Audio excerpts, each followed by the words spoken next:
Arte Radio. À suivre. D'un coup, ils se sont retrouvés à la tête de montagnes d'argent. Les gens, ils étaient malheureux, ils habitaient dans des taudis et d'un coup, ils ont acheté des villas voisines de Fernandel, à Carry-le-Rouet, à Cassis, voilà, dans les villages balnéaires quoi, de Marseille, les beaux endroits, quoi. Et alors qu'ils étaient nés au Panier, à la Belle de Mai, au boulevard de Paris, des endroits pourris. C'était le secret de Polichinelle, quoi. On sortait dans la rue, on savait qui faisait quoi.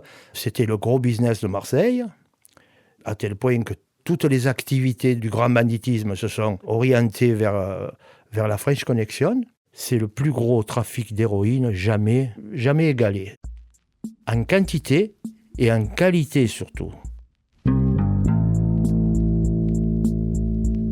Le trafiquant. Une série documentaire d'Hugo Lemonnier.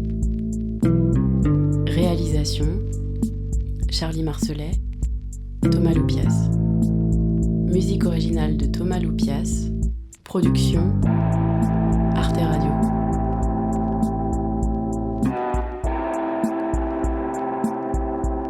Troisième épisode.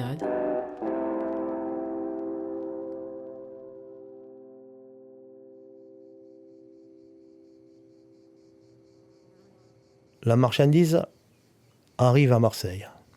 Elle est sécurisée dans une villa d'un type qui travaille, pas un voyou. La police ne sait même pas. Les fins de mois sont difficiles pour lui, mais lui, on peut avoir confiance, on lui met la marchandise chez lui. Dans la mesure où nous, on peut être levé par la police. On ne sait jamais. Quelqu'un dans le camping nous aura balancé, ou alors on nous a retapissé depuis longtemps et on était suivis, mais la police nous a perdus sur le retour de Cassis à Marseille. Alors qu'est-ce qu'on fait ? On se promène, quoi. On se promène et on voit si la police nous suit ou pas. Il y a des endroits où, par exemple, on rentre d'un côté, on sort de l'autre, et si la police elle est de l'autre côté, ça veut dire qu'ils ont mis le paquet, et s'ils ont mis le paquet, donc on ne s'approche plus dans la marchandise, c'est fini. Au bout de 5-6 jours, quand on voit que tout est clair, on prend cette marchandise, un dimanche à 6h30 du matin, toujours. Le dimanche, les effectifs de police sont partagés en deux. La plupart du temps, ils arrivent au bureau, ils lisent le journal, ils boivent le café. Pendant ce temps, nous, on est en train de travailler. Voilà. Et là, on rentre la marchandise au labo. Le labo, pour nous, c'est sacré. Celui qui prend de la marchandise, de la morphine base, et qui va directement la porter à un labo, pour nous, c'est un criminel. C'est un mec qui mérite juste la balle, la Javelot, la balle de 357 dans la tête.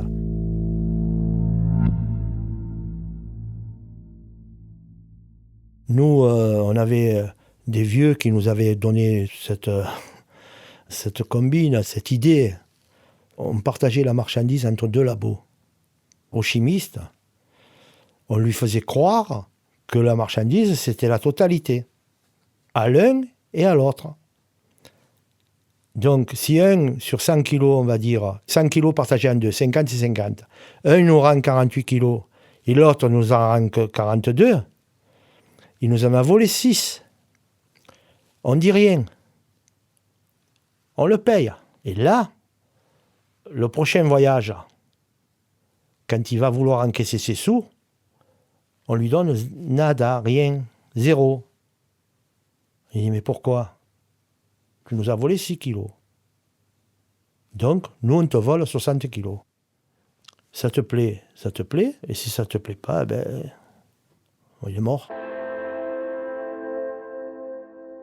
Il le sait.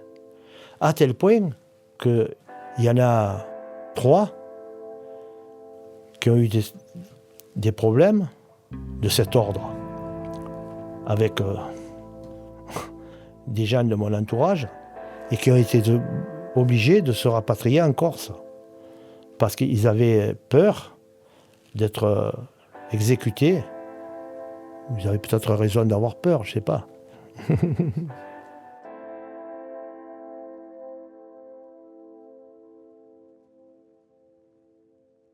Il y a des gens qui croient qu'on peut fondre des marchandises, qu'on peut devenir chimiste, comme ça, quoi.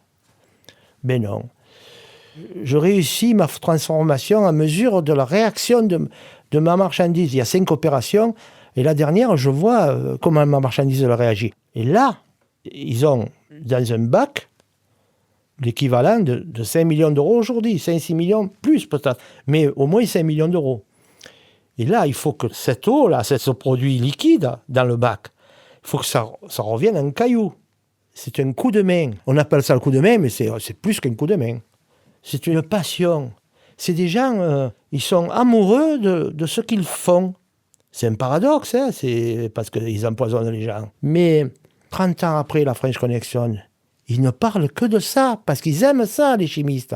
Un chimiste, c'est un mec, il aime mieux son métier que sa famille. Moi, je les connais, je parlais de l'OM ou des femmes qui étaient belles ou d'un bon restaurant et eux, ils me parlaient toujours de ça. Non, mais tu comprends, moi, quand j'ai fait ci, quand j'ai fait là, Calmet et compagnie, Malvez et compagnie, dans les prisons, j'ai dit, oh, arrête-toi, tu m'as saoulé maintenant, mon ami. C'est ça, un chimiste. Je reçois 140 kilos de base. Une fois fondu, cette marchandise, une fois tournée, il sort 130 kilos d'héroïne. On va pas parler d'1 kilo ou 2, hein. On va dire 130 à peu près. Cette marchandise, elle sort en cailloux. C'est des pierres. Elle passe au concasseur.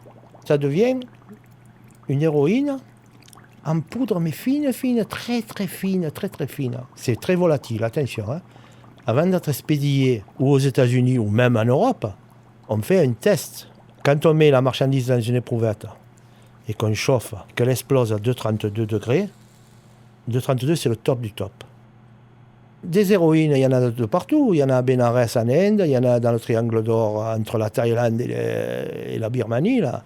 Si elle monte à 200 ou 211, c'est une marchandise du triangle d'or, l'équivalent, hein, je parle. Si elle monte à 180, c'est une marchandise afghane, c'est-à-dire de la brame sugar, de la merde, quoi. Voilà. Et là, les Américains, ils rouspètent. Eux, ils avaient l'habitude d'avoir une héroïne parfaite. Le blanc cristal, le diamant, le VSH1. Là. Donc, quand elle était un peu moins bonne, il la renvoyait. Il disait non, on ne la veut pas, on veut plus parfait que parfait, voilà.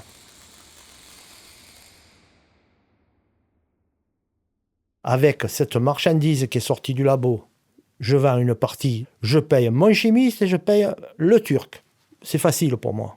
J'ai l'acheteur. Je prends 10 kilos, juste que j'ai la patience et je les vends localement en Europe, à Paris, à Amsterdam, en Hollande, à Marseille même. À 2 millions le kilo, ça me fait 20 millions. Cela, je les mets in Dazac dans la poche. Ça fait 30 000 euros, mais 20 millions de l'époque. Hein, c'est pas... On parle de l'époque, là. Tu avais 20 millions, tu avais 3 Porsche, tu avais une villa. Ça va, c'est bien. Ouais. Sinon, à quoi ça sert de trafiquer ?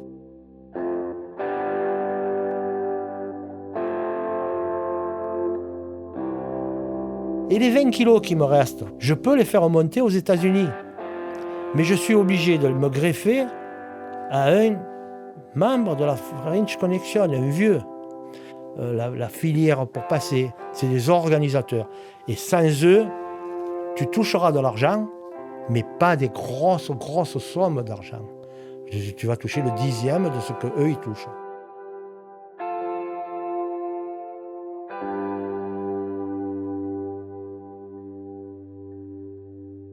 Moi, j'ai mon père spirituel. Ce monsieur, on va lui donner qu'un prénom parce que, par pudeur, je ne peux pas dire son nom. C'est familial. Je vais donner que son prénom. Il s'appelait Antoine. Et donc, moi, il m'aimait comme son fils, voilà. Et ce vieux était très aimé, très respecté de tout ce qui compte dans la French Connection. Mais tout ce qui compte de vieux. Lui, il ne connaissait pas les jeunes, il ne voulait pas connaître les jeunes. D'ailleurs, certains jeunes voulaient s'assurer son amitié. Lui, qu'est-ce qu'il faisait ? Il avait un bulldog, il leur envoyait le chien dessus. Je me rappelle, il était très, très sanguinaire. C'était un type pas commode. Donc ce vieux m'avait, disons, mis le pied à l'étrier dans cette catégorie de gens-là, très dur à atteindre. Mais avec ce vieux-là, la voie était toute tracée. Et souvent, quand il me les présentait aux enterrements. Parce que quand un de ces vieux meurt, tout le monde va à l'enterrement. Je me retrouve avec Antoine et 2-3 personnes. Il me dit, tiens, là, vous vous connaissez, mais on peut parler, là, on est entre gens qu'on peut se parler. Ça veut dire, on va parler de choses graves. Jamais à l'église, hein. À l'église, c'est sacré. Mais au cimetière, là, on développe. Antoine m'a dit que tu avais la possibilité d'expédier des marchandises. La personne me répond, il t'a dit la vérité, j'ai le passage. Mais pour une certaine quantité. On ne peut pas mettre 2 tonnes dans un passage. Il réfléchit, il me dit 35 kilos, ça te va? Tu embarques à Anvers, dans tel bateau, tu mets une voiture, on va te fournir une fille, et on va te fournir les faux papiers, et toi, tu es un passeur. Ouais, le passeur, c'est pas ce qui manque, hein. Il n'y a qu'à se baisser pour les ramasser. Les gens à Marseille, c'était facile pour moi.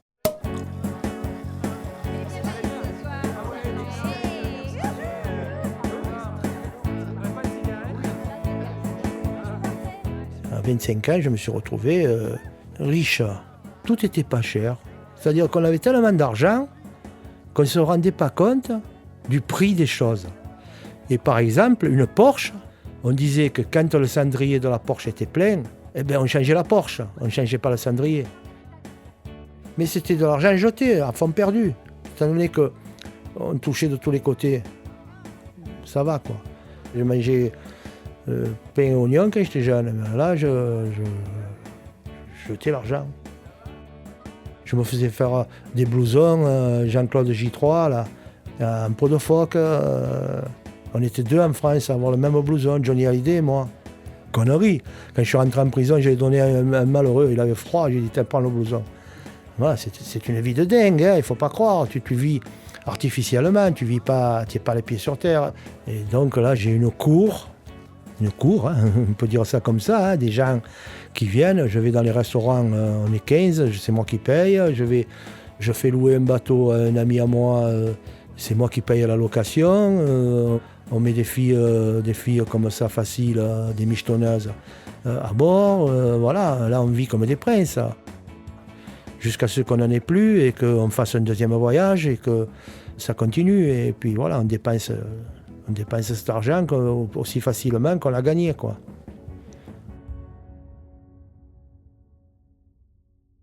Je ne pensais pas qu'un jour, l'héroïne, ça allait s'arrêter brutalement comme ça. Moi, lorsque j'ai débuté, c'était sous le général de Gaulle. Il y avait un trafic en pleine expansion. Il y avait une impunité, disons, toute relative, hein, mais à partir de 1971, il y a eu Nixon qui a envoyé les pieds. Enfin, ils se sont entendus avec le gouvernement français et la loi est passée de 5 à 10 et de 10 à 20. C'est-à-dire que quand un trafiquant était arrêté, sur des simples soupçons, il prenait 20 ans et c'est là qu'il y a eu des charrettes entières de trafiquants qui sont rentrés, et il n'y a eu que les plus malins qui s'en sont sortis. À suivre. Dont moi. Sur Arte Radio.